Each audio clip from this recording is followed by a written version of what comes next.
तर मराठ्यांची सरसकट ओबीसीची मागणी स्वीकारलेली नाही अशा शब्दात मुख्यमंत्री देवेंद्र फडणवीस यांनी स्पष्टीकरण दिलंय। ओबीसींचं आरक्षण काढून कुणाला आरक्षण देणार नाही असंही त्यांनी म्हटलंय। याबद्दल मनोज जरांगेंना प्रश्न विचारला असता फडणवीस यांनी जर आता मराठ्यांचा विश्वासघात झाला तर त्यांचा या विभागातील विषय संपतो, मात्र ते आता विश्वासघात करणार नाहीत असंही म्हटलंय। हा जो काही GR आपण काढलेला आहे त्याच्याने ओबीसी समाजावर कुठलाही परिणाम नाही।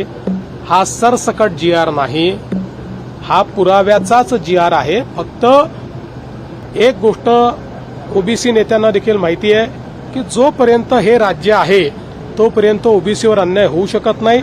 जोपर्यंत हे राज्य आहे तोपर्यंत एका समाजाचं काढून दुसऱ्याला देण्याचा विचार होऊ शकत नाही। आम्ही मराठ्यांचं मराठ्यांना देणार, ओबीसींचं ओबीसींना देणार आणि ज्यांना खरा अधिकार आहे त्यांना ते देणार। कोणाचं काढून कोणाला देणार नाही। दोन समाजाला एकमेकांसमोर कधीच आणणार नाही।